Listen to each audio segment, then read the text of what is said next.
Hello friends, welcome back to my channel. Friends, आज हम यहाँ पे जनरल स्टडी से संबंधित कुछ प्रश्नों को देखेंगे जो कि विभिन्न परीक्षाओं में कई बार पूछे जा चुके हैं। तो चलिए देखते हैं आज इन प्रश्नों को। देखिए, सबसे पहला हमारा प्रश्न है, पृथ्वी का विषुवतीय व्यास लगभग कितना है।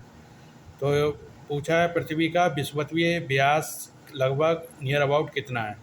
तो देखिए, जो विषुवतीय व्यास है आपसे पूछा है इन इक्वेटर पे, यानी पृथ्वी का इक्वेटर पे व्यास लगभग कितना है। पहला, ए 12,750 किलोमीटर, बी 12,700 किलोमीटर, सी है 11,700 किलोमीटर और डी है 11,500 किलोमीटर।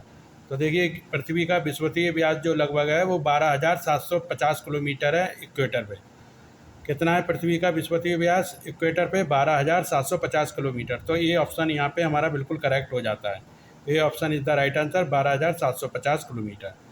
नेक्स्ट प्रश्न की ओर चलते हैं। देखिए, बगुला धारा है एक। आपसे पूछा है कि बगुला धारा क्या है एक।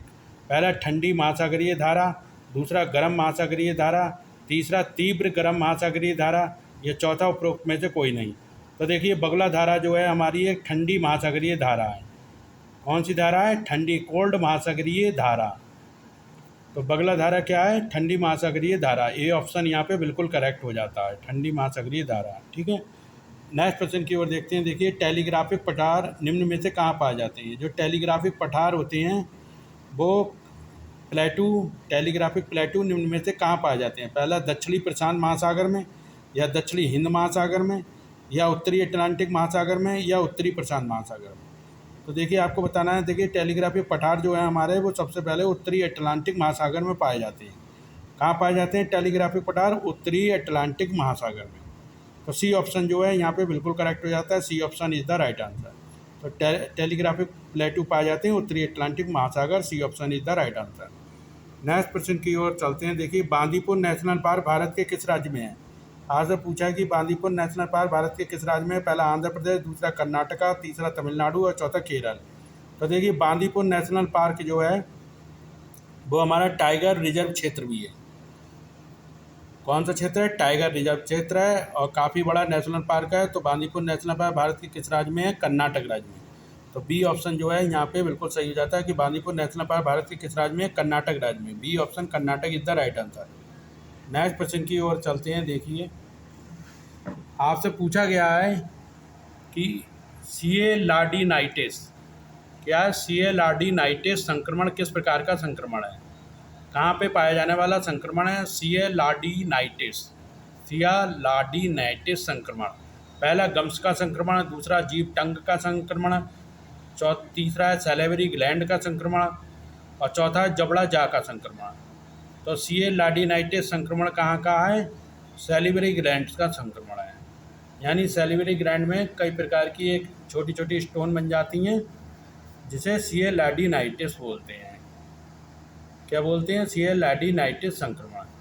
तो इसमें सैलिवरी ग्लैंड में कई प्रकार की छोटी छोटी स्टोन्स बन जाती हैं।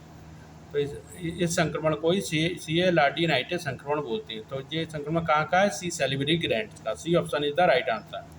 नेक्स्ट प्रश्न की ओर देखते हैं। देखिए, क्राकाटाओ ज्वालामुखी निम्न में से किस समूह में स्थित है।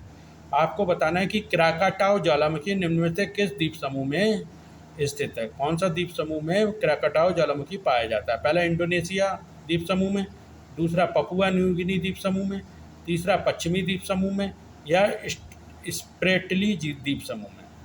तो क्राकाटाओ ज्वालामुखी जो है किस द्वीप समूह में? स्प्रेटली द्वीप समूह। यानी डी ऑप्शन जो है यहाँ पे हमारा बिल्कुल करेक्ट हो जाता है। D option is the right answer. तो क्राकाटाओ ज्वालामुखी निम्न में से किस द्वीप समूह में स्थित है? स्प्रेटली द्वीप समूह। यानी D option is the correct answer. चलते हैं नेक्स्ट प्रश्न की ओर। देखिए, संयुक्त राष्ट्र संघ की स्थापना किस वर्ष हुई थी? आपको बताना है। सिंपल सा प्रश्न है कि यूनाइटेड नेशन ऑर्गेनाइजेशन की स्थापना किस वर्ष हुई थी। तो संयुक्त राष्ट्र संघ यानी यूनाइटेड नेशनल ऑर्गेनाइजेशन की स्थापना हुई थी हमारी 1945 में।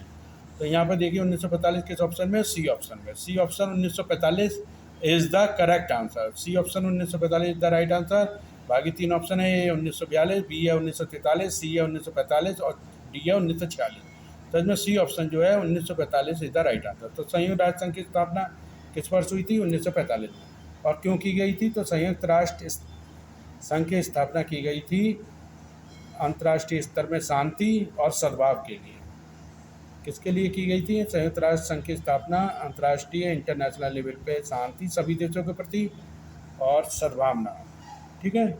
और इसमें कितने सदस्य देश हैं?